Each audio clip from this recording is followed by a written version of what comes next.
The carriage wheels crunched over the frost-covered path as it approached the edge of the forest, where the last of daylight barely penetrated through the canopy of ancient oaks. Inside, Lady Isolde Blackwood gripped the edge of her seat, the icy metal of her shackles biting into the tender skin of her wrists. She refused to cry, though every bump in the road sent a fresh jolt of pain through her bruised body. "Almost there, little rebel," sneered Lord Halford, King Edmund's executioner of royal decrees, as he peered through the small window that divided the cabin. His breath fogged in the winter air. "A few more minutes until you reach your final resting place." Isolde fixed her gaze on him, her amber eyes unwavering. "I would choose this fate 1,000 times over, bowing to your tyrant king." Her voice didn't tremble despite the fate that awaited her. Burial alive, the king's newest method of dealing with those who spoke against his increasingly brutal reign. The sentence had been delivered 3 days prior in the throne room of Castle Ravenscroft, where King Edmund had personally condemned her for organizing a resistance movement among the noble houses. "Treason comes in such pretty packages these days," Lord Halford mused, his eyes roaming over her face. Once she had been considered the jewel of the kingdom, her beauty sought after by suitors from distant lands. Now, with her dark hair matted and her complexion pale from days in the dungeon, she resembled more the ghost she would soon become. The carriage lurched to a halt. Isolde heard the soldiers dismounting, their heavy boots crushing the dead leaves beneath. The door swung open, releasing a cloud of frozen breath into the twilight air. "Out!" commanded Lord Halford, reaching in to grab her by the arm. Isolde stepped down with as much dignity as her shackled limbs would allow. Before her stood 6 of the king's soldiers, their crimson uniforms bright against the muted tones of the dying day. Between them lay a wooden coffin, its lid propped open like the maw of some terrible beast waiting to devour her. Beyond them stretched a clearing where the earth had already been disturbed. A rectangular hole gaped in the ground, 6 feet deep and just wide enough for the coffin. "The king was generous," Lord Halford said, gesturing to the pine box. "Some are placed directly in the earth. You'll have walls to keep you company as you reflect on your crimes." One of the younger soldiers averted his eyes. Isolde recognized him, the second son of Duke Marlowe, forced into the king's service after his father had questioned a royal tax decree. He had been at court during the summers of her youth, when the kingdom of Ravenscroft had still known peace. "Do you know why I'm being buried here, Lord Halford?" Isolde asked, her voice carrying in the stillness of the clearing. "Far from the city, in unmarked ground." The executioner's smile faltered slightly. "Because the king fears what would happen if the people knew where I lay," she continued. "He fears they would come to lay flowers on my grave, that my death would spark the very rebellion he seeks to prevent." Lord Halford's hand struck her face with enough force to send her stumbling backward. "Enough! Into the coffin, or I'll have the men break your legs to fit you in." Isolde straightened, tasting blood on her lip. She approached the wooden box, refusing to show fear, though her heart thundered in her chest. The thought of being sealed inside, of earth being shoveled over her as she gasped for air that would eventually run out, threatened to break her composure. Yet she would not give them the satisfaction of seeing her beg. She lowered herself into the coffin, the rough wood scraping against her back through the thin fabric of her prison garments. From this angle, she could see only the darkening sky above, stars beginning to emerge like distant cold witnesses to her execution. "Any final words for your king?" Lord Halford asked, standing over her with smug satisfaction. Isolde looked directly into his eyes. "Tell King Edmund that even buried beneath the earth, I remain unbroken, and that which is buried does not always stay dead." Something flickered in Lord Halford's expression, a momentary unease, before he nodded to his men. "Close it."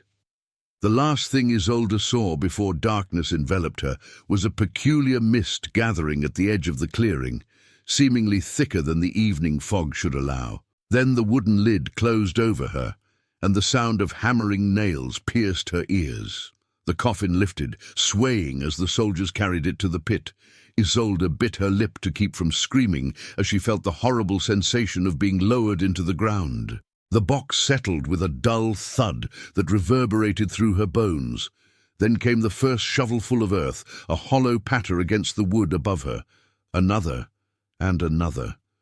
She closed her eyes, forcing herself to breathe slowly to conserve what little air she had. How long would it take? An hour, 2. Her mind calculated morbidly, even as she tried to focus on anything but her impending suffocation. The sounds of shoveling continued, rhythmic and relentless, until they were muffled by the weight of soil. She could hear the men's voices growing distant, fading as they completed their grim task and prepared to depart. Then, silence. Isolde lay in the absolute darkness, aware of every breath she took, of the diminishing air around her. She had not wept when they sentenced her, nor when they lowered her into this early grave. But now, alone in the dark with nothing but the certainty of her approaching death, she allowed a single tear to slide down her temple and into her hair. She thought of her family's estate, Blackwood Manor, which would now pass to her treacherous cousin who had exposed her resistance activities to curry favor with the king. She thought of the villagers who had looked to her for protection, of the coded messages she had sent to allied nobles, planning the uprising that would now never come. Time passed indeterminately in the darkness. Her breathing grew more labored, each inhale bringing less satisfaction than the last. The air was turning stale, heavy with the scent of earth and her own fear. A strange calm began to settle over her as her oxygen-deprived mind drifted. Perhaps death would not be so terrible. Perhaps... A sound cut through her fading consciousness, muffled at first, then clearer. The scrape of something, or someone, digging. Had Lord Halford returned to verify her death? Or perhaps young Marlowe had found his conscience and come back to save her, risking his own life in the process. The digging grew more frantic, earth shifting above her. Isolde tried to call out, but her voice emerged as little more than a rasp. The lid of the coffin creaked as pressure was applied from above, and then suddenly, with a splintering crack, it was ripped away entirely. Fresh, cold air rushed into her lungs, and Isolde gasped desperately, her vision swimming as she looked up at the night sky, now fully dark and scattered with stars. A silhouette blocked the heavens, the shape of a man, broad-shouldered and still as stone as he gazed down at her. "You are not what I expected to find when I sensed life beneath the soil," a voice said, deep and resonant, with an accent she couldn't place, something ancient, as if the speaker had learned the common tongue centuries ago and never quite adapted to modern inflections. As her vision cleared, Isolde saw her rescuer more clearly. He stood well over 6 feet tall, with features that seemed carved from marble in the moonlight. His hair was black as a raven's wing, falling to his shoulders in waves. But it was his eyes that froze her breath anew, glowing with an amber luminescence that no human eyes possessed. "Who are you?" she managed to ask, her voice barely audible.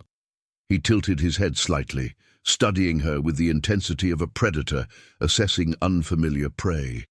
"I am Draven, Lord of the Northern Territories, and you, brave one who defied the human king, who are you to be buried on the border of my domain?" Isolde struggled to sit up, her shackled wrists making the task difficult. Without apparent effort, the stranger, Draven, reached down and snapped the iron chains as if they were made of brittle twigs. The broken shackles fell away, revealing the raw, bleeding skin beneath.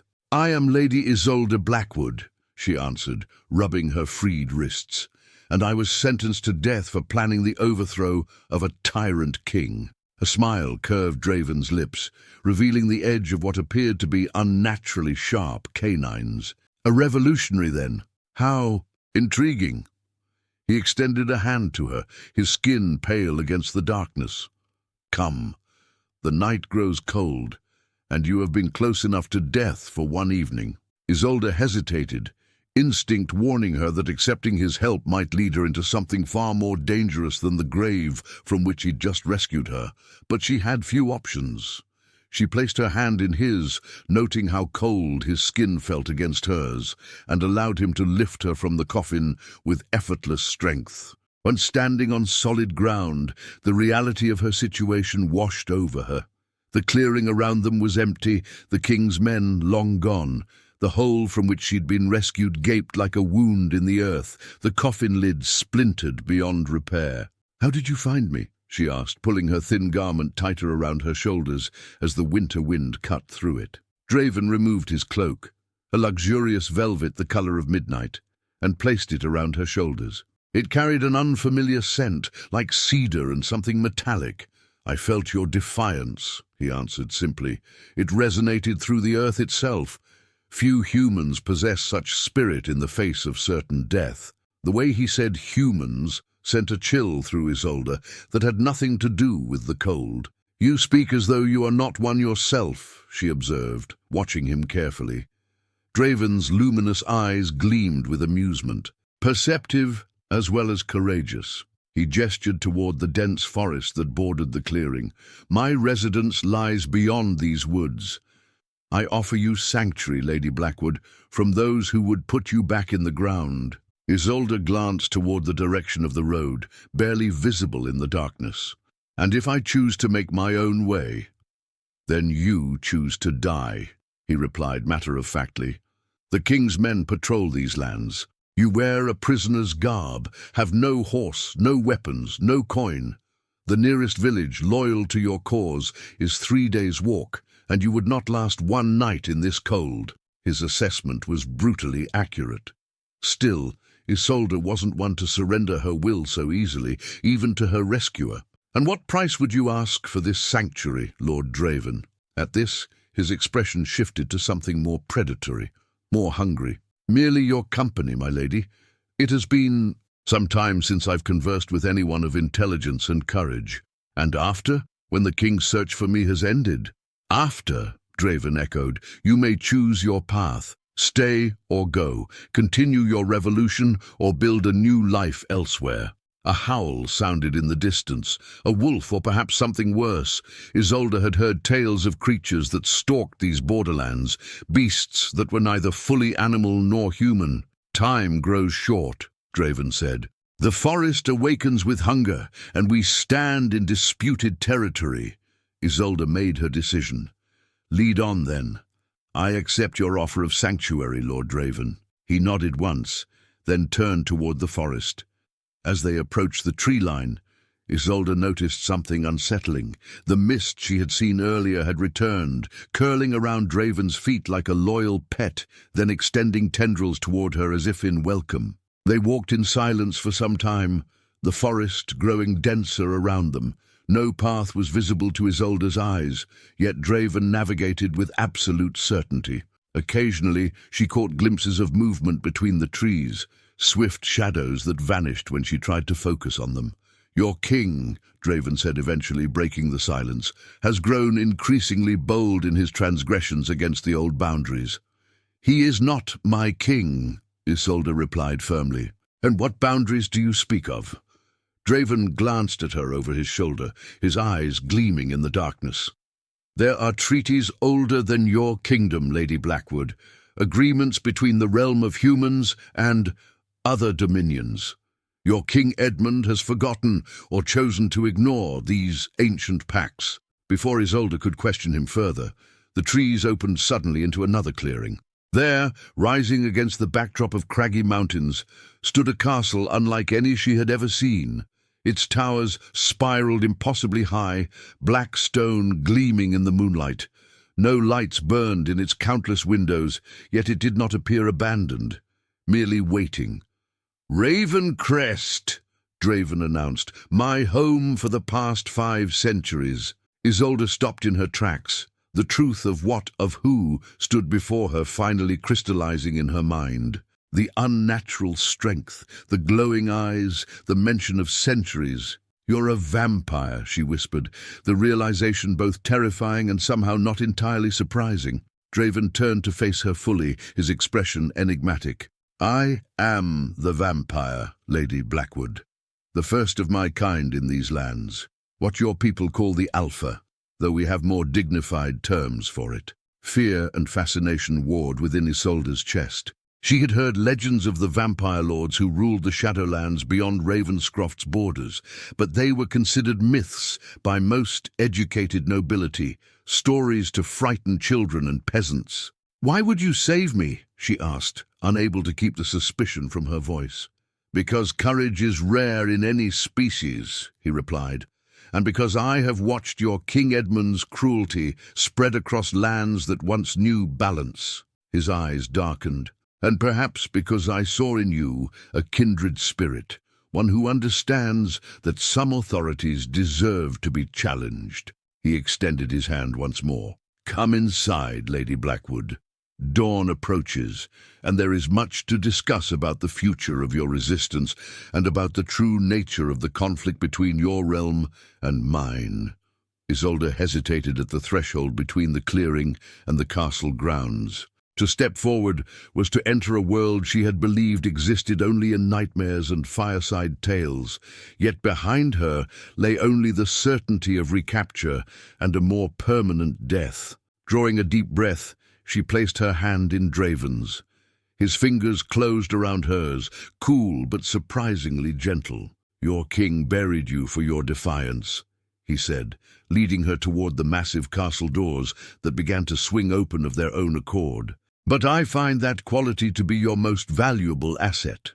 As they crossed into the shadow of Ravencrest, Isolde couldn't help but wonder if she had merely exchanged one form of imprisonment for another, or if, perhaps, she had found the most unlikely ally in her quest to overthrow a tyrant king. What she couldn't know, as the great doors closed behind them, was that her burial and rescue had set in motion events that would shake the foundations of both human and immortal realms, and that the vampire who had pulled her from the earth had plans that extended far beyond mere sanctuary.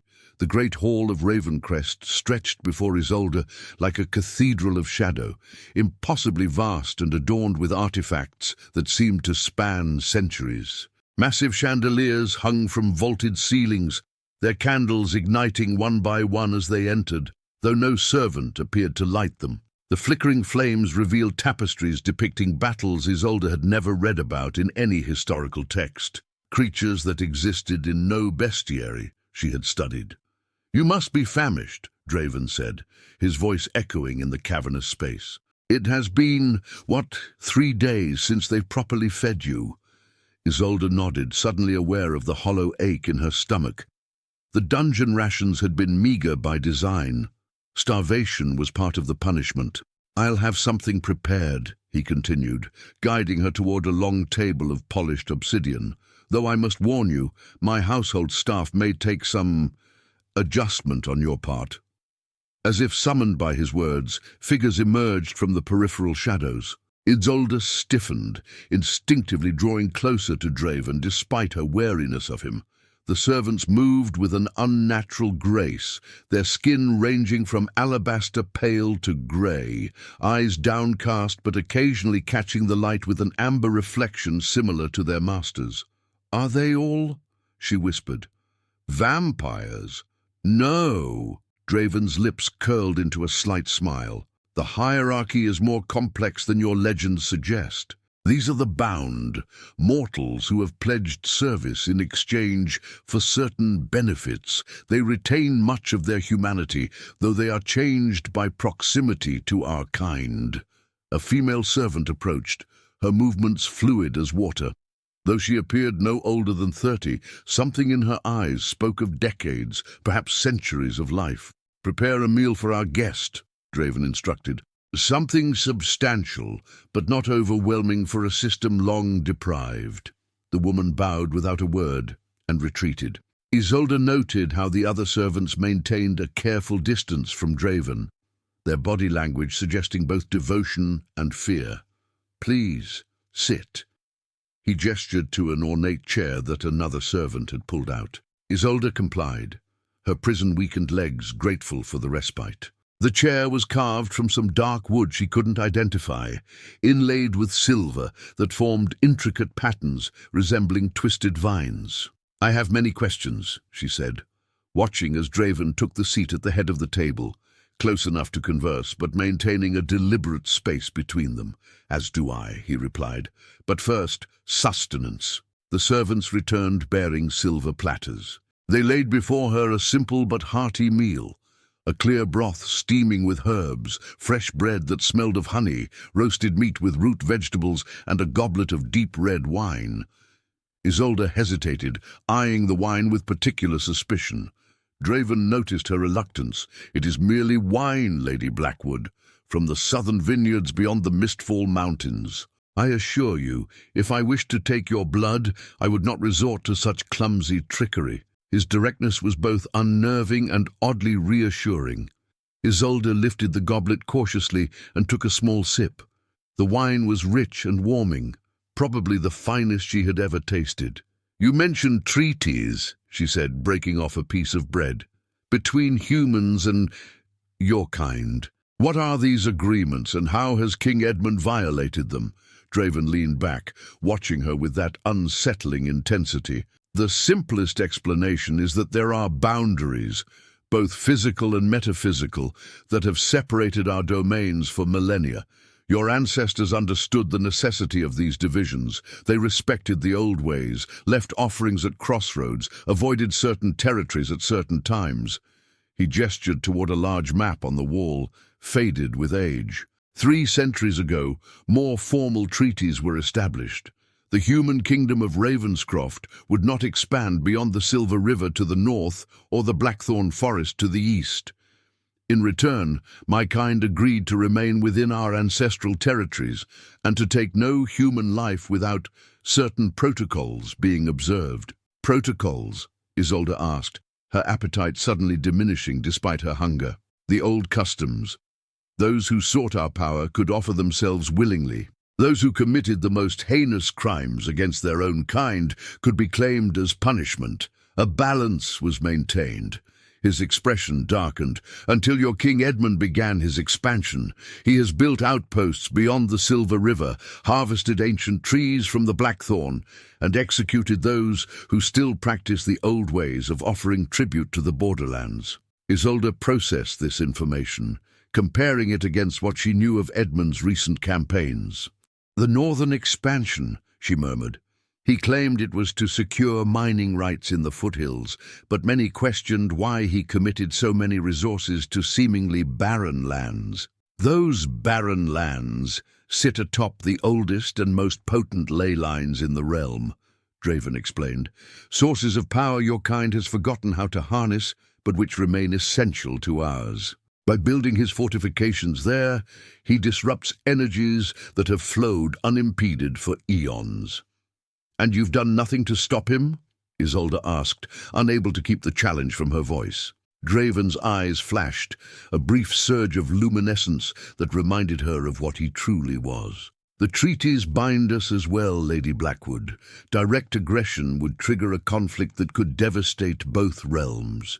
We have responded subtly, influencing dreams, causing crops to fail near the new settlements, ensuring the mines yield less than expected." He leaned forward, his gaze intensifying. "But patience has its limits. The Vampire Council grows restless. Many argue it is time to remind humanity why they feared the dark for so many generations." A chill ran through Isolde that had nothing to do with the castle's perpetual cold. "A war between your kind and humans would be catastrophic." "Indeed. Which is why your appearance is so fortuitous." "Me?" Isolde set down her spoon. "What could I possibly offer in this situation?" Draven's lips curved into that unsettling smile again. "You were already planning to overthrow Edmund, were you not? A resistance movement among the noble houses, gathering allies, preparing for rebellion. What if I told you that my resources could ensure your success?" The proposition hung in the air between them, tantalizing and dangerous. Isolde had spent the past year building a coalition against Edmund, only to be betrayed and condemned. With vampire assistance, they could potentially succeed where human effort alone had failed. "And what would you expect in return?" she asked carefully. "A ruler who would honor the old treaties, who would withdraw from the contested territories and restore the balance." Draven traced the rim of his own goblet, which Isolde noticed contained a liquid thicker and darker than wine. "And perhaps a diplomatic liaison between our realms, someone who understands both worlds." The implication was clear. He was offering to make her queen with strings attached. "You speak as though Edmund's removal is a simple matter," Isolde said. "Even with your assistance, we would face his royal army, the loyalty of houses who benefit from his rule, and the Church of Divine Light, which has declared your kind abominations." "All formidable obstacles," Draven agreed, "but not insurmountable. Especially when you consider that Edmund's cruelty has created as many enemies as allies." His expression turned contemplative. "Tell me of your resistance. Who remains that you trust?" Isolde hesitated, protective of the names of those who had risked everything for their cause. Yet if this vampire had wanted to harm her, he could have done so already, and she had few options left. "House Marlowe remains sympathetic, though cautious after the Duke's punishment," she began.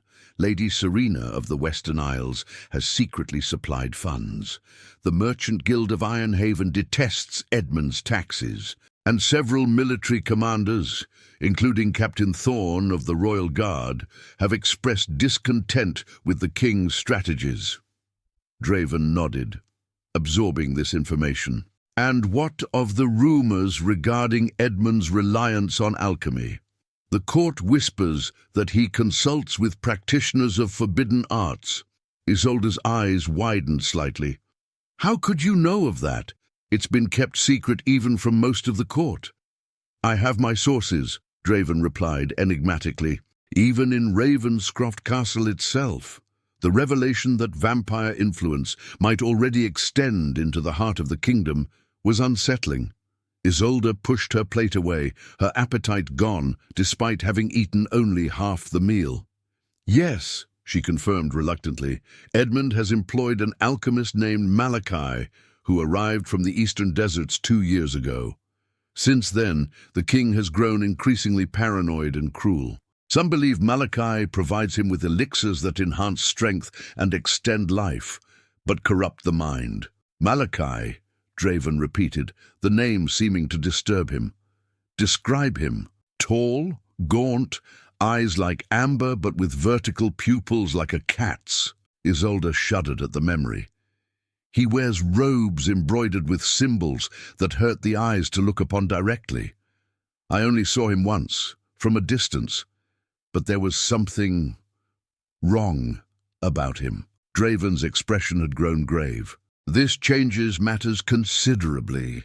He rose suddenly, moving to a window that overlooked the mountains. "Malachi is no ordinary alchemist. If he is who I suspect, he is a blood sorcerer, one who learned our ways only to pervert them for human use." "What does that mean?" Isolde asked, standing as well, though her legs still felt weak.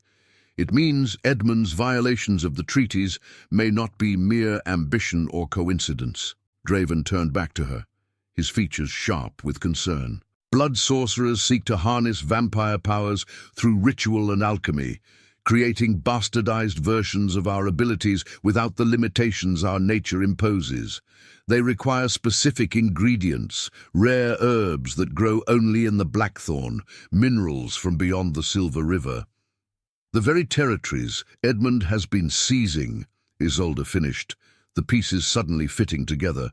"Precisely. And if Malachi has been supplying the king with blood elixirs, it would explain his increasingly erratic behavior." Draven's voice lowered. "Such concoctions offer power at a terrible cost. They corrupt the mind, twist natural desires into perversions, and ultimately consume the user from within." A new understanding of King Edmund's transformation over recent years dawned on Isolde. The man had once been merely ambitious and stern. Now he was sadistic and seemingly obsessed with his own mortality. "We must act quickly," Draven continued, moving toward her with that unnerving preternatural speed. If Malachi is indeed gathering components for more powerful rituals, the danger extends beyond mere treaty violations.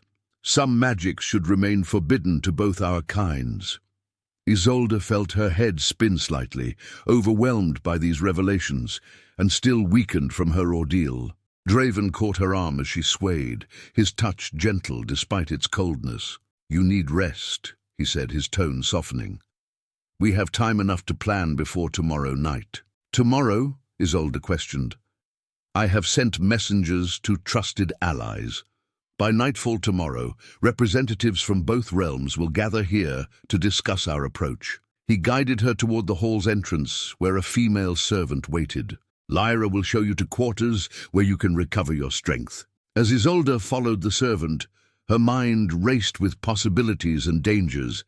She had entered a world she scarcely understood, aligned herself with creatures she had been taught to fear, and now stood at the precipice of a conflict far greater than the rebellion she had originally planned. The servant led her up a winding staircase to a tower room that, despite the castle's Gothic appearance, was surprisingly comfortable. A fire already burned in the hearth, warming the circular chamber. A canopied bed with midnight blue hangings dominated one wall, while a copper bath steamed invitingly near the fire. "Lord Draven thought you might wish to bathe away the remnants of your imprisonment," Lyra explained, her voice melodious, yet carrying that same ancient quality Isolde had noticed in all the servants. "Fresh garments have been provided. If you require anything else, simply ring the bell by your bedside." When Isolde was alone, she approached the bath cautiously, testing the water with her fingers. It was perfectly heated, infused with oils that smelled of lavender and rosemary. After 3 days in a filthy dungeon and her near burial, the prospect of cleanliness was irresistible.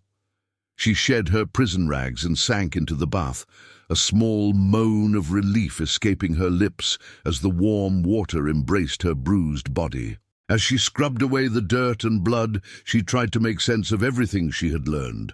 A vampire lord wanted to help her overthrow King Edmund to restore ancient treaties. The king himself was under the influence of forbidden blood magic, and somewhere in between these supernatural forces, her human rebellion needed to find its place. After bathing, Isolde discovered clothing laid out for her, a gown of deep emerald velvet, simple yet elegant, with surprisingly modern styling despite the ancient setting. It fit as though made for her, which raised questions about how long Draven might have been aware of her existence before tonight's chance rescue. Exhaustion finally overcame her suspicions. Isolde sank onto the bed, its mattress yielding beneath her in luxurious comfort. Despite her intention to remain vigilant in this strange place, sleep claimed her almost instantly. She dreamed of forests where shadows moved with purpose, of ancient stones arranged in patterns that pulsed with invisible energy, and of a figure with Edmund's face but eyes that burned like molten gold, drinking from a chalice that smoked with dark vapors. Isolde woke with a gasp, disoriented by unfamiliar surroundings. Sunlight, weak and watery, filtered through heavy curtains at the window. For a moment, panic seized her as memories of the coffin resurfaced, but the spacious room quickly reasserted itself in her awareness. A soft knock at the door preceded Lyra's entrance. The servant carried a tray with breakfast and a sealed letter bearing a wax impression of a raven in flight. "Lord Draven rests during daylight hours," Lyra explained, setting down the tray. "But he left this for you, along with instructions that you are free to explore the east wing of the castle. The library there contains histories that might interest you." Isolde broke the seal once she was alone again, unfolding parchment that felt unusually smooth beneath her fingers. "Lady Blackwood, while I attend to necessary arrangements, I encourage you to acquaint yourself with certain texts that may illuminate our discussion. The library contains journals from the Treaty of Silver Falls, written by both human and immortal hands. Your ancestor Lord Cedric Blackwood was among the signatories, a detail conspicuously absent from your kingdom's official histories. Additionally, you will find maps detailing the ley lines Malachi likely seeks to exploit. Understanding these will be crucial to countering whatever ritual he plans. My servants will attend to your needs, though I advise caution in exploring beyond the designated areas. Certain parts of Ravencrest House residents who do not share my diplomatic inclinations toward humans. Until nightfall. Draven. The mention of her ancestors' involvement in vampire treaties was startling. The Blackwood family chronicles made no mention of such connections, though they did note Lord Cedric's unexplained 3-month absence during the reign of King Alaric, some 10 generations past. After a simple breakfast of bread, honey and fruit, Isolde followed Lyra's directions to the library. The east wing of the castle appeared less Gothic than the Great Hall, with higher windows that admitted pale winter sunlight. The passages were adorned with portraits, some clearly depicting vampires with their luminous eyes and aristocratic pallor, others showing humans in historical attire that spanned centuries. The library itself took Isolde's breath away. Circular in design, it rose 3 stories with balconied walkways accessing upper shelves. At its center stood a massive globe that depicted land masses subtly different from the maps she knew, with territories marked in both familiar and unfamiliar scripts.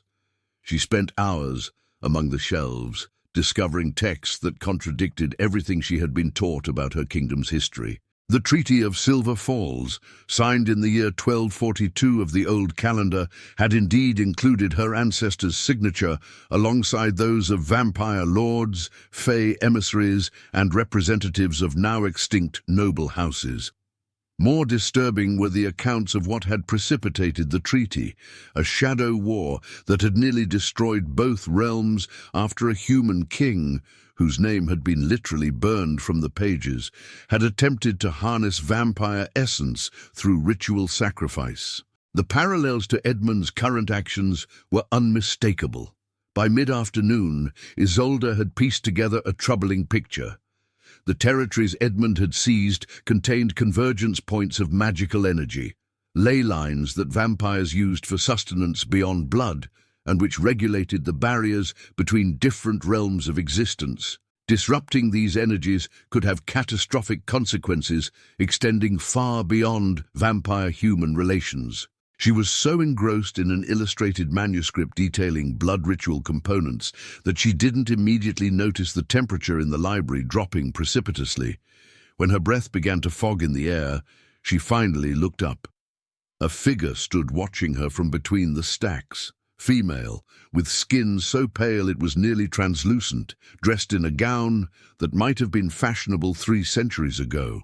Unlike Draven's amber gaze, this vampire's eyes glowed an icy blue that seemed to pierce through Isolde's very thoughts. "So this is Draven's new pet," the vampire said, her voice carrying the musical quality of an accent long extinct.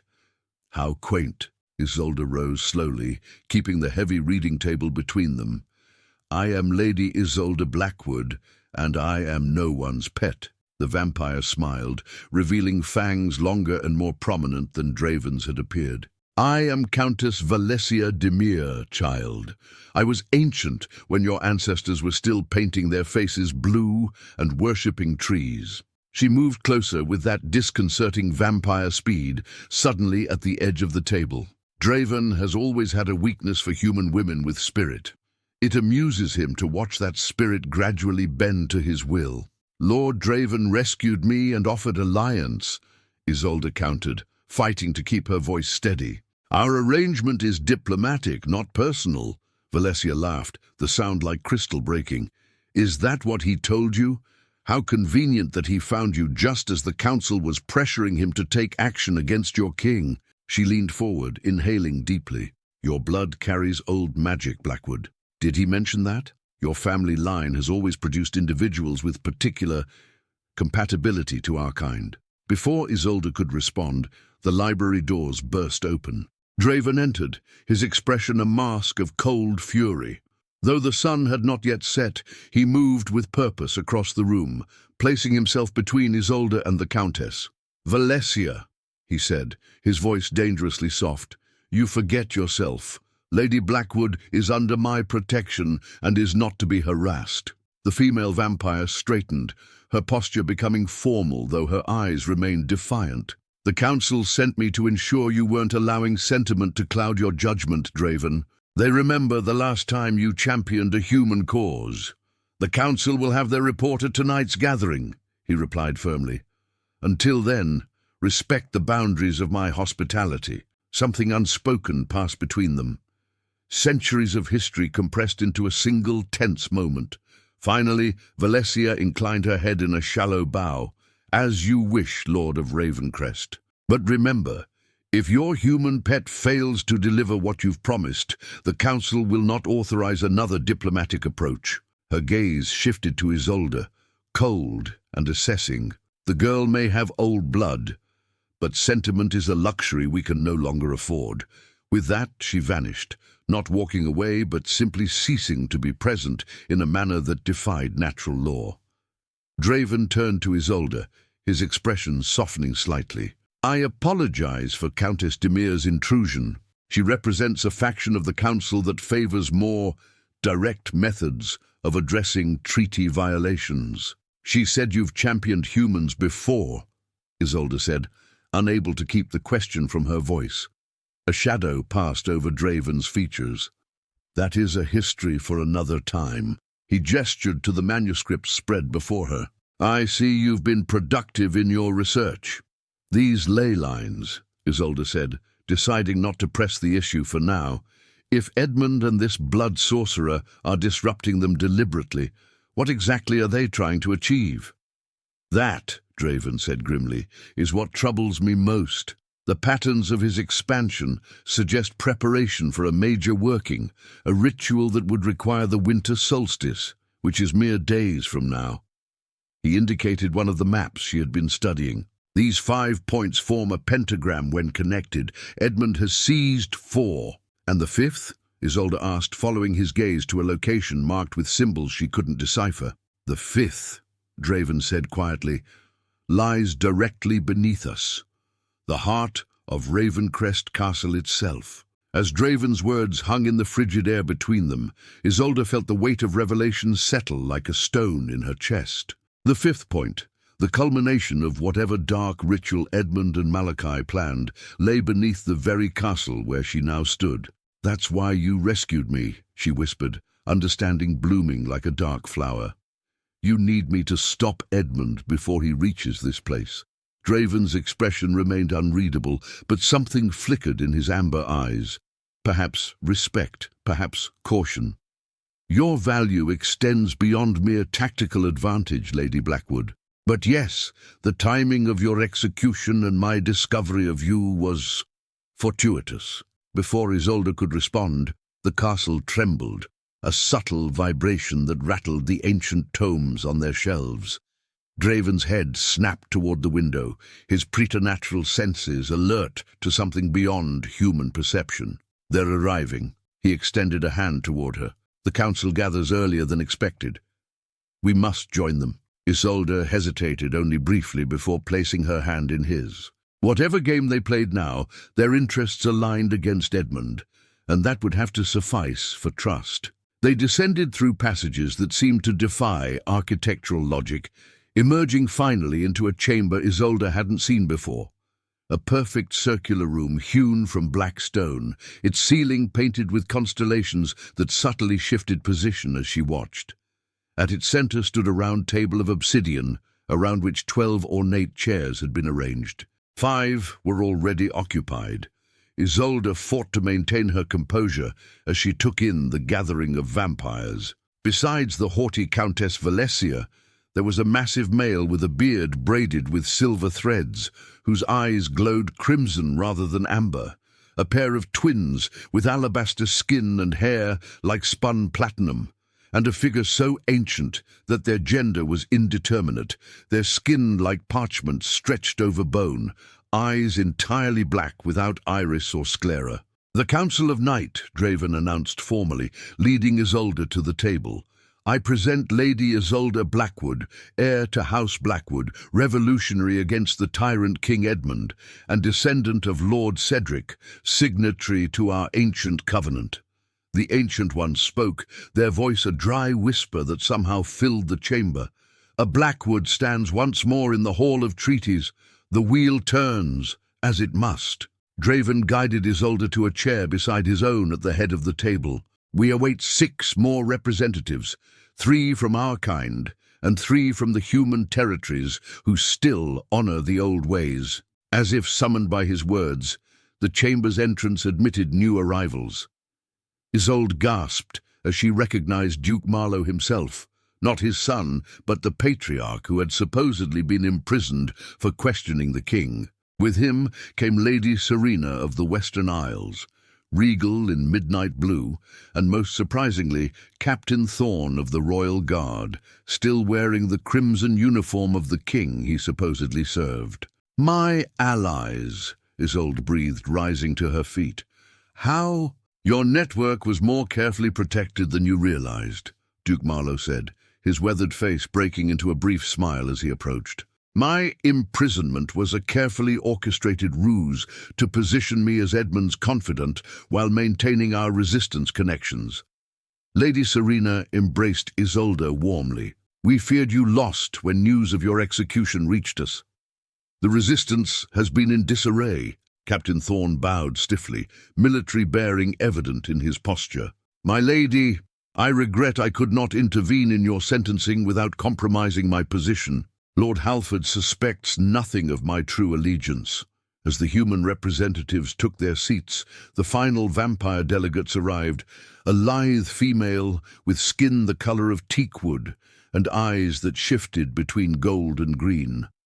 A male, dressed in scholar's robes, whose hands ended in elongated fingers with too many joints, and a figure who entered last, moving with such liquid grace that they seemed to flow rather than walk, their face concealed behind an ornate silver mask. When all were seated, Draven rose. "The Council of Night and the Keepers of the Covenant meet as they have not in 3 centuries. The treaties that bind our realms face unprecedented threat." He gestured to a servant who approached, bearing a crystalline sphere. As it was placed on the table's center, images swirled within it. Edmund's castle, the occupied territories, and most disturbingly, underground chambers where robed figures worked around altars, stained with substances Isolde preferred not to identify. King Edmund, under the influence of the blood sorcerer Malachi, has seized 4 of the 5 convergence points that form the sacred pentagram, Draven continued. "Our intelligence suggests they prepare for a major working on the winter solstice 3 nights hence." The bearded vampire slammed a massive fist on the table. "We should strike now, tear out this human king's throat before the next moonrise." "Violence without strategy merely feeds the ritual, Lord Karloff," countered the scholar vampire. "Blood spilled in anger strengthens the very ley lines they seek to corrupt." Captain Thorne leaned forward. "Edmund's royal army is positioned in unusual formations around the sea's territories. They appear defensive, but the pattern suggests they're actually maintaining some kind of magical containment." "Containing what?" asked Lady Serena. The masked vampire spoke, their voice resonating with harmonic undertones. "They harvest the essence that bleeds from the weakened boundaries between realms. With each day, the veils between worlds grow thinner." Isolde studied the crystal's images, recognizing patterns from the manuscript she'd studied earlier. "These aren't random territories," she said, her voice stronger than she felt. "They form anchor points for the ritual described in the Codex of Evernight, a working that promises eternal life and power over death itself." All eyes turned to her, vampire and human alike. "You've read the Codex?" the Ancient One asked, their black eyes widening slightly. "I found it in your library this afternoon," Isolde replied. "It describes a ritual that requires 5 points of convergent energy, the blood of one with royal lineage, and the sacrifice of a twice-born soul during the longest night." Draven's expression darkened. A twice-born soul, one who has returned from the threshold of death. Like someone who survived being buried alive, Isolde whispered, cold realization washing over her. The council erupted in multiple conversations, tension thickening the air. Draven raised a hand, commanding silence. If Isolde's interpretation is correct, Edmund and Malachi don't merely seek to harness vampire abilities through alchemy. They intend to tear open the veil between life and death itself, to achieve immortality without the limitations of our kind. Such a ritual would destabilize the boundaries between all realms, warned the scholar vampire. Spirits, demons, entities beyond comprehension would flood through the breach. Duke Marlowe frowned. But why would Edmund risk such catastrophe? He's cruel and power-hungry, yes, but not suicidal.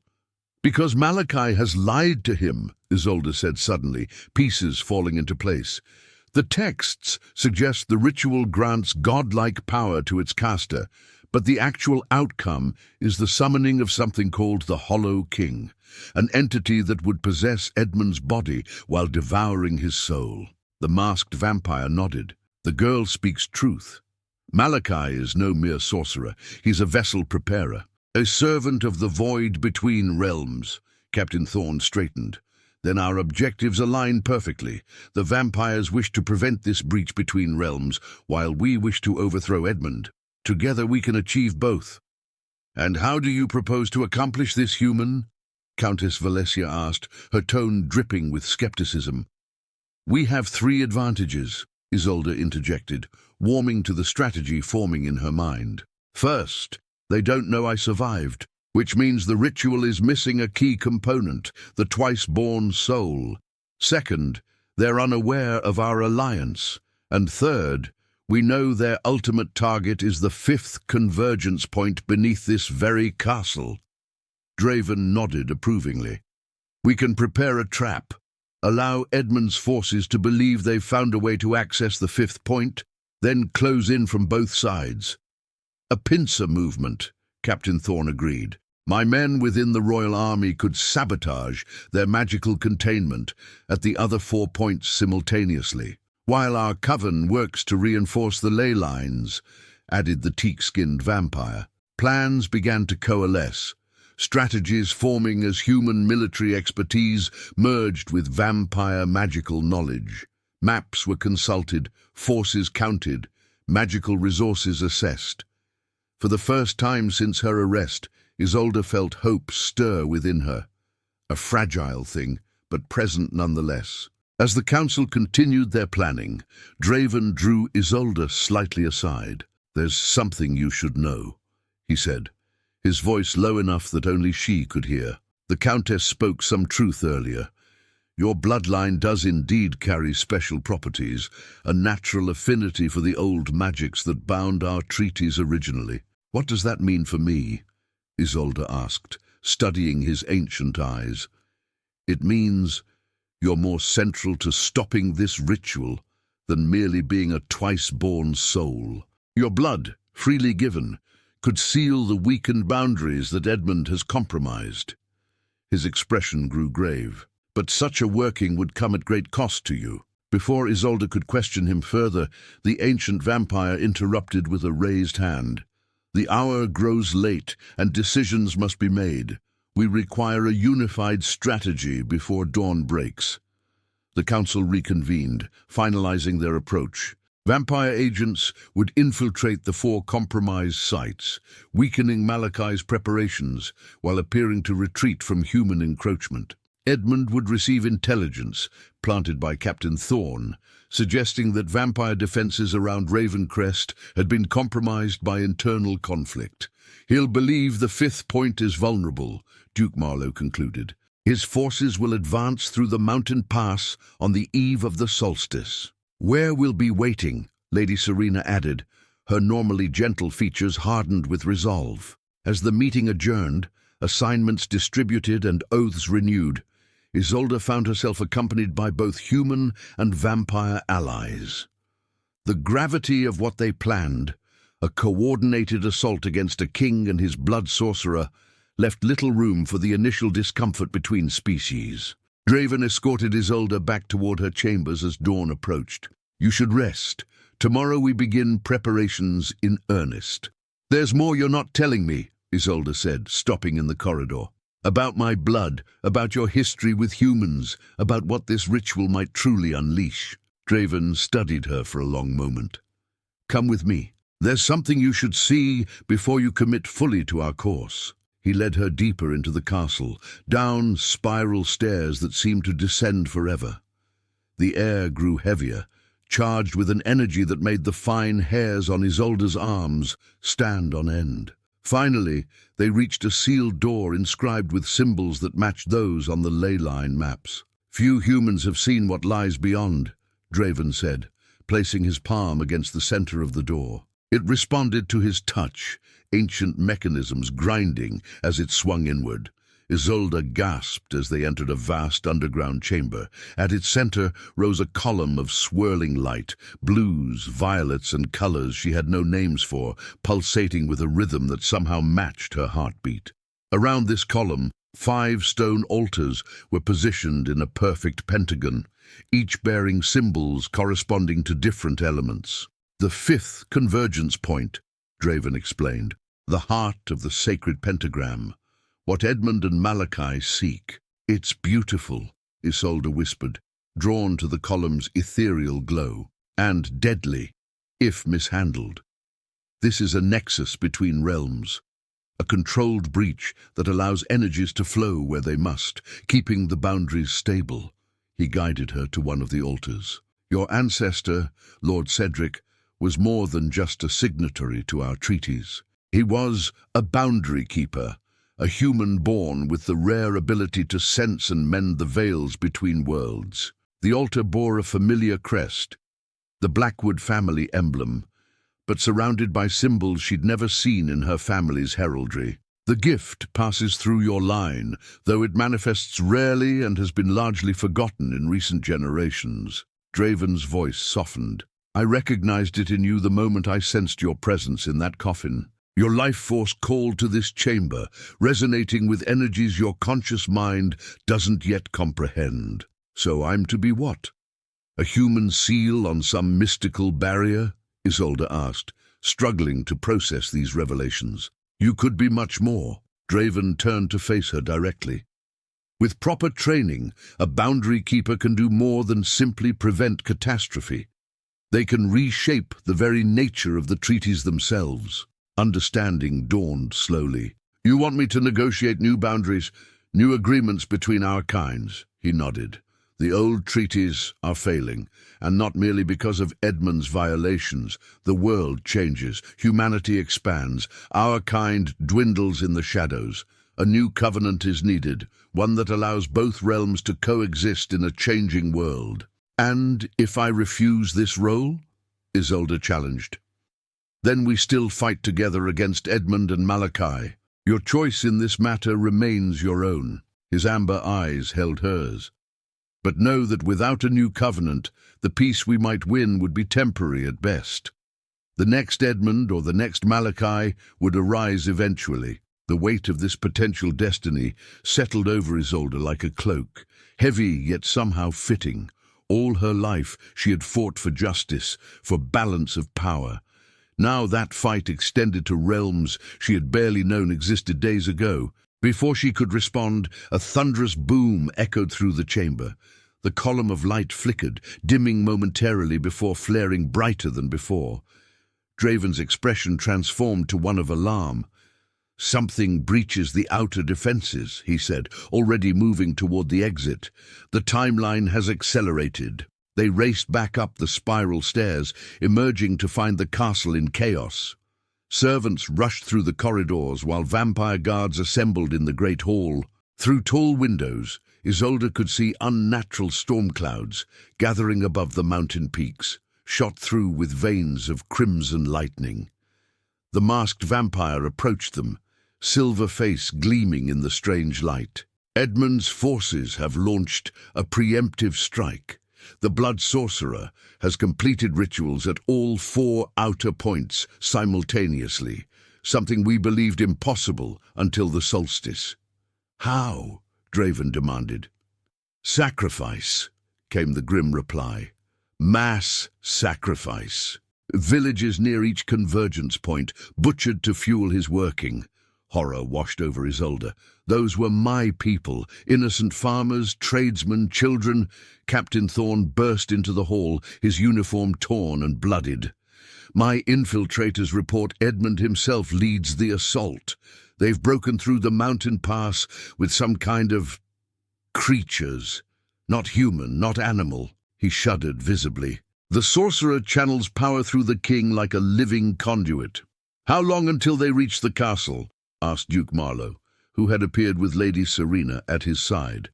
Hours, not days, Thorne replied grimly. By nightfall at the latest. Draven turned to Isolde, his ancient eyes grave. It seems your decision must come sooner than either of us anticipated. Without a Boundary Keeper's intervention, the convergence beneath us will destabilize when Malachai's corruption reaches it. What must I do? Isolde asked, her voice steadier than she felt. The ancient vampire approached, black eyes fathomless. To become what you were born to be, you must undergo the rite of recognition. Your dormant abilities must be awakened. A skeletal hand gestured toward the stained glass window where crimson lightning now forked continuously. But such a ritual requires time we may no longer have. Unless, Draven said slowly, we use the accelerated energies to our advantage. He fixed Isolde with an intense gaze. There is another way, faster but far more dangerous. A method forbidden by the original treaties, but perhaps our only option now. What method? Isolde asked, though something in her already knew the answer. The blood bond, Countess Valesia said, materializing beside them. He means to share his essence with you, to force your dormant abilities awake through vampire blood. Her cold eyes narrowed. Such a bonding would tie your life force to his. You would be neither fully human nor vampire, but something between. It would grant you the power you need to face Malachi and Edmund, Draven explained. But Valesia speaks truth. There would be no returning to your former self. And if either of us should perish in the coming conflict, then both would fall, the Countess finished with clinical detachment. A tremendous crash shook the castle foundations. Outside, trees at the forest's edge burst into unnatural flame, burning with the same crimson hue as the lightning above. Decide quickly, Lady Blackwood, Duke Marlowe urged. Our combined forces prepare to meet Edmund's army, but without the convergence point secured, victory would be meaningless. Isolde looked from her human allies to the vampires, these ancient beings who had existed in shadow throughout her people's history. Then to Draven, who had pulled her from the earth when all hope seemed lost. If I agree to this blood bond, she said finally, I want your oath that if we survive, the new covenant between our realms will prioritize the protection of innocent humans. No more shadow games with human lives as pawns. Draven held her gaze, something like respect kindling in his ancient eyes. You have my oath, freely given and binding beyond death itself. Another explosion rocked the castle, closer this time. Through the windows, Isolde could see the first of Edmund's twisted vanguard emerging from the tree line. Soldiers whose bodies had been grotesquely altered by blood magic, their movements jerky and inhuman. Then I accept, she said, the words sealing her fate as surely as the coffin lid had once threatened to. Draven extended his hand, a small silver dagger appearing between his fingers. Then let us remake the world, Lady Blackwood. As their blood mingled and the castle trembled beneath Edmund's advancing forces, Isolde felt power surge through her veins, ancient, terrible, and exhilarating. The world around her transformed, layers of reality suddenly visible to her awakened senses. And somewhere, deep beneath them, the convergence point flared in response to its keeper's awakening. The final battle for the fate of both realms had begun. The blood bond surged through Isolde's veins like liquid fire, transforming her perception of the world around her.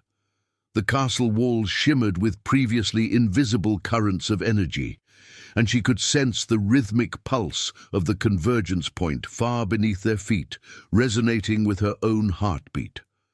Most startling was her newfound awareness of Draven. His presence blazed in her consciousness like a midnight sun, his thoughts and memories flickering at the edges of her mind. "Extraordinary," Draven murmured, his amber eyes wide with wonder as he steadied her. "Your affinity is stronger than I anticipated." Isolde flexed her fingers, watching with fascination as faint luminescence traced the pattern of veins beneath her skin. "I can see everything," she whispered. "The ley lines, the weakening barriers, the corruption spreading through the forest." The ancient vampire approached, black eyes studying her with newfound respect. "The Blackwood line returns to its purpose. Perhaps we were not abandoned by fate after all." A violent tremor shook the castle, sending dust cascading from the vaulted ceiling. Captain Thorne rushed to the window, his face grim. "Edmund's forces have breached the outer ward. The blood sorcerer leads them. He's channeling power through some kind of staff, topped with a crimson crystal." "The heart of midnight," the masked vampire hissed. "A forbidden artifact thought destroyed centuries ago. It can accelerate the thinning of dimensional barriers." Draven turned to the assembled council. "We must divide our forces. The humans and half our vampire contingent will engage Edmund's army above ground. The rest will guard the approaches to the convergence chamber." Duke Marlowe nodded, drawing his sword. "And what of you and Lady Blackwood?" "We must reach Malachi directly," Isolde said, the knowledge rising unbidden from her newly awakened abilities. "The sorcerer is the true threat. Edmund is merely his puppet." "Then it is decided." Draven gestured to the masked vampire. "Lord Vale, guide our allies to the armory. There are weapons there effective against blood-corrupted soldiers." As the council dispersed to their assignments, Draven led Isolde to a small antechamber where an ancient wooden chest awaited. He lifted the lid, revealing a shimmering blade that seemed to drink in the surrounding light. "The severing edge," he explained, lifting the sword with reverence. "Forged from meteoric iron and tempered in the blood of the first vampire. It can cut through magical bonds, including those between Malachi and his puppet king." Isolde reached for the weapon, surprised when it felt perfectly balanced in her hand. The blade hummed softly, responding to her touch. "You planned for this possibility long before you found me in that coffin," she observed, not accusingly but with clear-eyed understanding. "I have lived millennia watching cycles of peace and conflict between our kinds," Draven admitted, "but never has the threat been so dire, nor the potential ally so perfectly suited to the task." His eyes met hers. "The blood bond allows me to hide nothing from you, Isolde. Search your new senses if you doubt my intentions." She did, reaching through their connection to glimpse fragments of his truth. Centuries of solitude, of trying to maintain balance between worlds that constantly threatened to collide, of watching humans he had come to care for wither and die while he remained unchanged. And beneath it all, a desperate hope that this time, with her, a lasting peace might finally be possible. Another explosion rocked the castle closer than before. Through their bond, Isolde could sense the castle's defenders moving into position, could feel the approach of twisted life forces that reeked of corrupted magic. "They come for the convergence point," she said, securing the sword to her waist. The emerald gown had been replaced with battle attire, supple leather armor that moved like a second skin, reinforced at vital points with silver-infused plates. "I can feel Malachi's focus shifting. He senses my awakening." Draven's expression darkened. "Then he knows what you are. The blood sorcerer will redirect his efforts to capture rather than kill you. A boundary keeper's blood would amplify his ritual tenfold." They moved swiftly through the castle's winding passages, descending toward the hidden heart of Ravencrest. Above them, the sounds of battle erupted, steel against steel, inhuman shrieks, the thunderous reports of alchemical weapons deployed by Duke Marlowe's forces. As they reached the lower levels, a group of Edmund's corrupted soldiers burst through a side passage, once men with elongated limbs and eyes that glowed with the same crimson energy as the unnatural lightning outside. They moved with jerking, insect-like motions, wielding weapons that dripped with caustic fluids. Draven moved with preternatural speed, tearing through 3 attackers before they could register his presence. Isolde, drawing on her newly enhanced reflexes, engaged the remaining 2. The severing edge sliced through corrupted flesh with terrifying efficiency, releasing bursts of tainted energy that dissipated harmlessly against her awakened aura. Their reconnaissance, Draven observed as the last attacker fell, testing our defenses, searching for paths to the convergence point. Isolde wiped the blade clean on a fallen creature's garment. There will be more. Malachi is using Edmund's soldiers as mystical bloodhounds. They pressed onward, encountering and dispatching 2 more scouting parties before reaching the sealed door to the convergence chamber. The symbols etched into its surface now glowed with brilliant blue light, responding to Isolde's presence. "Something's wrong," she said, placing her palm against the door as Draven had done earlier. "The energies are fluctuating wildly. Malachi's corruption has advanced further than we realized." The door ground open, revealing a transformed chamber. The column of light at its center pulsed erratically, shooting out tendrils of energy that scorched the stone floor. The 5 altars now glowed with mismatched energies, 4 corrupted with crimson power that clashed violently with the 5th's pure blue luminescence. "He's connected the outer convergence points to this one," Draven said grimly. "The integrity of all 5 is compromised." Isolde approached the column, drawn by instincts she couldn't articulate. As she neared, the erratic energies seemed to calm slightly, responding to her presence. "I can feel it," she whispered. "The boundaries between worlds, stretching thin like fabric about to tear." She placed her hands on the nearest altar, the one bearing her family's crest. Immediately power surged through her, images flooding her mind. Her ancestor Cedric performing rituals at this very spot, generations of Blackwoods maintaining the boundaries without fully understanding their purpose, and finally her own path, from rebellion leader to condemned prisoner to something new, something that bridged worlds. "I know what to do," she said, certainty filling her voice. "But I need time. Malachi must not reach this chamber until I've stabilized the convergence." As if summoned by her words, an explosion rocked the entrance to the chamber. The sealed door, ancient and powerful though it was, buckled inward under some tremendous force. Through the gaps, crimson light poured like liquid. "He's here," Draven growled, moving to position himself between the door and Isolde. "Begin your work. I will hold them as long as possible." Isolde wanted to protest, to insist they face this threat together, but the urgency of the failing convergence point overrode all other concerns. She turned back to the altar and closed her eyes, reaching deep into her awakened abilities. The blood bond guided her, Draven's ancient knowledge flowing through their connection. She began to chant in a language she had never learned, but somehow knew intimately. The first tongue, spoken before the separation of realms, when magic and mundane reality were one. Behind her, the door finally gave way. Draven roared a challenge as Edmund's corrupted forces poured into the chamber, led by a figure whose very presence made the air warp and distort. Malachi, the blood sorcerer. Beside him stood King Edmund, his once handsome features now gaunt and twisted, eyes burning with the same crimson light as his altered soldiers.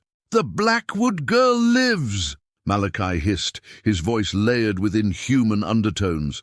"And awakened as a keeper, no less. How convenient that you've prepared the final ingredient for my working vampire." Draven launched himself at the sorcerer, moving faster than human eyes could track. But Malachi was prepared. He raised the heart of midnight, and a barrier of crackling energy intercepted Draven mid-leap, sending him crashing against the chamber wall with bone-crushing force. "Restrain the vampire," Malachi ordered. "I want him conscious to witness his failure." Corrupted soldiers swarmed Draven, binding him with chains that glowed with runes of containment. Despite his supernatural strength, the enchanted restraints held him fast. "Now for the Keeper," Malachi purred, turning his cat-like eyes toward Isolde, who continued her ritual at the altar, her voice never faltering despite the chaos behind her. "Such determination, such power. Your blood will be the perfect catalyst." He raised a hand toward her, fingers contorting unnaturally as he wove a spell of paralysis. The magic struck Isolde's aura like a physical blow, disrupting her chant momentarily. "Your Majesty," Malachi said, turning to Edmund, "would you like the honor of preparing our final sacrifice?" The king stepped forward, moving with jerky motions like a poorly controlled marionette.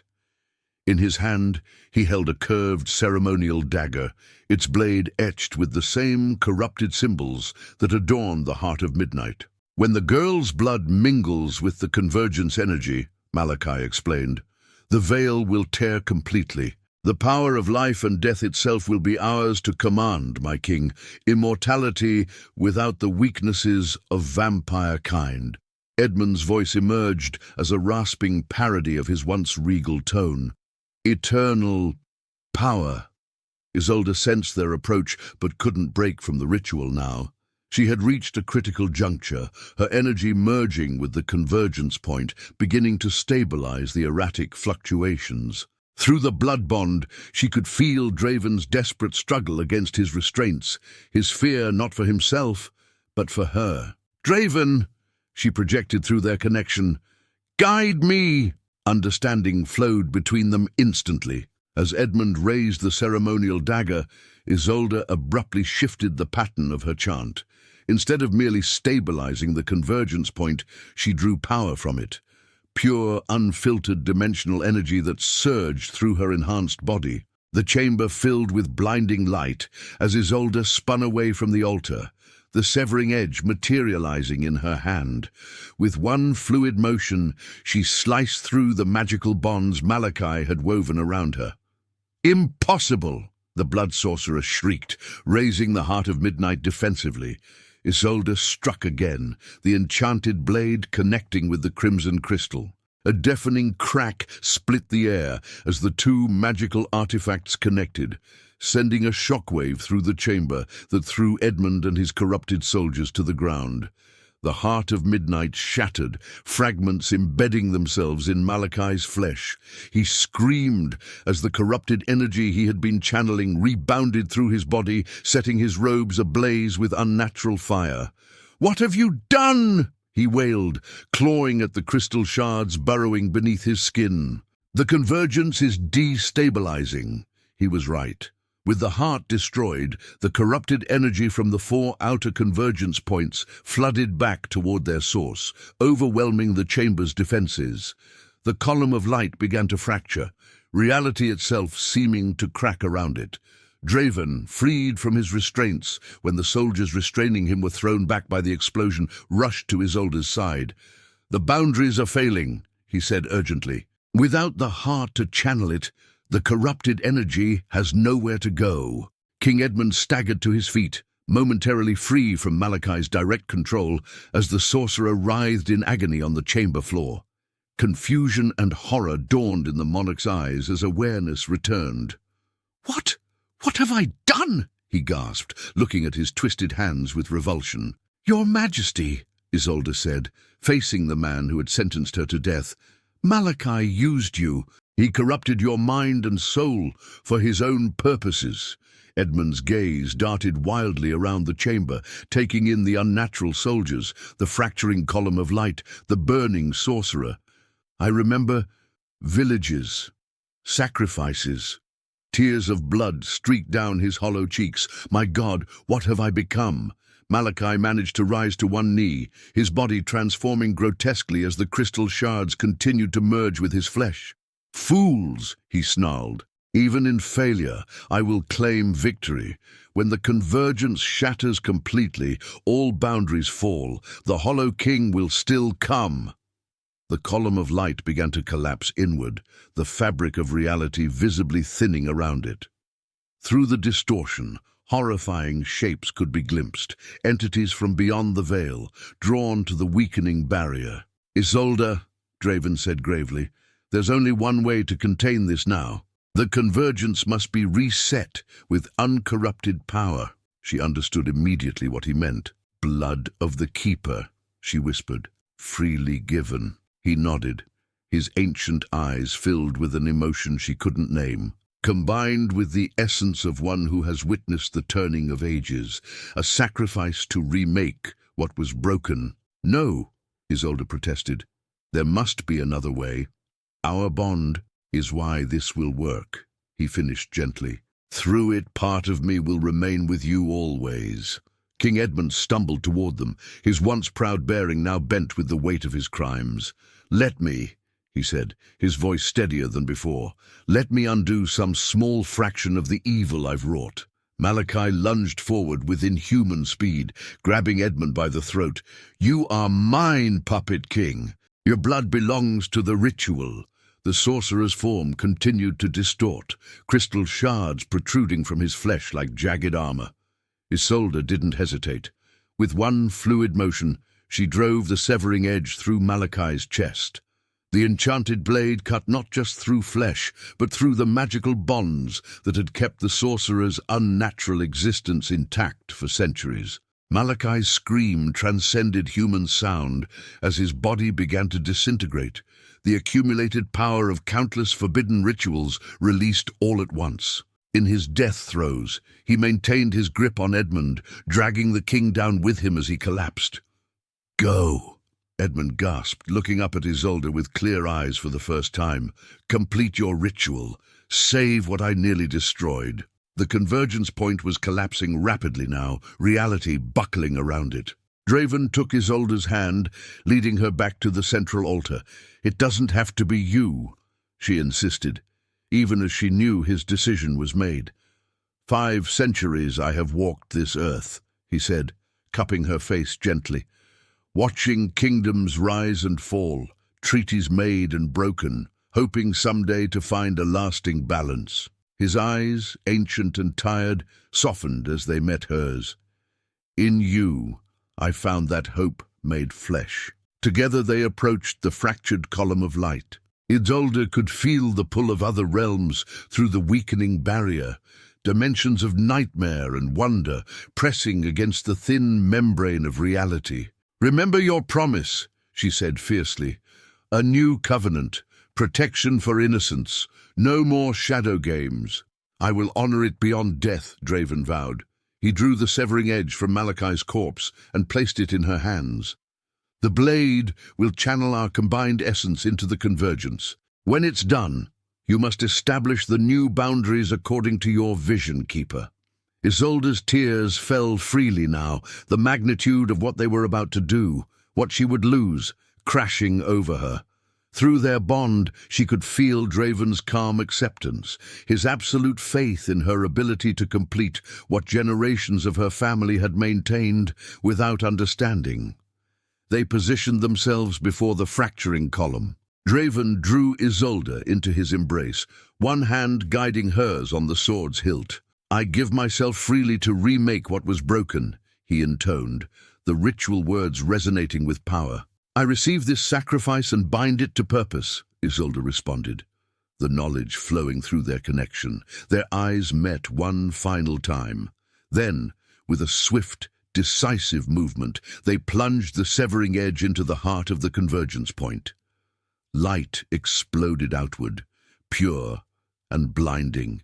Isolde felt Draven's physical form dissolve in her arms, his essence flowing through their bond, through the sword, and into the convergence. His memories, his power, his very being merged with the energies of the boundary between worlds. The column of light stabilized, then expanded, waves of purifying energy radiating outward. Isolde could feel it spreading beyond the chamber, beyond the castle, washing over the battlefield above, where human and vampire allies fought side by side against corrupted forces. The wave continued outward, reaching the 4 corrupted convergence points, cleansing them of Malakai's influence. Everywhere it touched, the unnatural crimson energy dissipated, replaced by the pure blue luminescence of balanced power. Isolde remained at the center of it all, the severing edge still embedded in the convergence point, channeling the combined power of keeper and vampire through her body. Through eyes transformed by the blood bond, she could see the boundaries between realms knitting themselves back together, stronger than before, but more flexible, allowing the natural flow of energies while preventing catastrophic breaches. When the light finally faded, Isolde stood alone before the restored column, which now pulsed with steady, healthy rhythm. The severing edge had transformed, its metal merged with the energies of the convergence to form a permanent anchor for the new boundaries. Though Draven's physical form was gone, Isolde could still feel him, a presence woven into the very fabric of the boundaries she now guarded, and a warmth within her own transformed being, the blood bond transcending even death itself. "I will keep my promise," she whispered, knowing he could hear her somehow. "For both our kinds." Hours later, Isolde emerged from the chamber to find the castle secured. Edmund's army, freed from the corrupting influence of Malakai's magic, had surrendered. The king himself had perished alongside the blood sorcerer, his final act of clarity perhaps the beginning of his redemption. In the great hall, human and vampire allies gathered, wounded but victorious, united by their shared struggle against a common threat. Duke Marlowe and Captain Thorne had coordinated the defense of the upper levels, while Lady Serena had led a contingent that secured the surrounding lands. The ancient vampire approached Isolde, black eyes studying her changed aura. "The convergence is stabilized, the boundaries restored." It wasn't a question. "Yes," Isolde confirmed. "Draven gave himself to remake the foundations. His essence lives on in the new covenant." "And you, Lady Blackwood?" asked the Countess, her cold demeanor softened somewhat by what they had endured together. "What has become of you?" Isolde looked down at her hands, still faintly luminous with power. "I am what I was born to be, the keeper of boundaries, neither fully human nor vampire, but a bridge between worlds." Duke Marlowe stepped forward. "The throne of Ravenscroft stands empty, my lady. With Edmund gone and no direct heir, the noble houses will look for leadership." "I do not seek a crown," Isolde replied. "My duty lies with maintaining what was nearly lost today. But I will help establish a council of governance, one that includes representatives from both human and vampire realms." "A radical notion," observed the masked vampire Lord Vale. "Many on both sides will resist such change." "Then they will answer to me," Isolde said simply, her transformed presence filling the hall with quiet authority. "The boundaries are redrawn. The old ways of separation have failed us. We move forward together, or we invite another Malakai to exploit our divisions." As the gathering dispersed to begin the long process of rebuilding, Isolde climbed to the highest tower of Ravencrest. The unnatural storm had cleared, revealing a night sky brilliant with stars. She could see, with her enhanced vision, the purified energies flowing along the restored ley lines, connecting the 5 points of the sacred pentagram in perfect balance. "We did it," she said softly to the presence she would always feel within and around her. The beginning of something new. A warm breeze caressed her face. Impossible for the winter night, yet undeniably real. Through their enduring bond, she felt Draven's response, his essence now woven into the very fabric of the boundaries he had died to restore. Not an ending, his voice seemed to whisper in her mind. A beginning. Isolde smiled, facing the dawn of a new age between realms. The twice-buried girl who had become something unprecedented, a human with vampire blood, a revolutionary who had found purpose beyond rebellion, a boundary keeper who would forge a path neither world had imagined possible. And somewhere, in the spaces between worlds, the vampire who had saved her watched over the covenant they had created together, a promise of balance that would endure beyond death itself.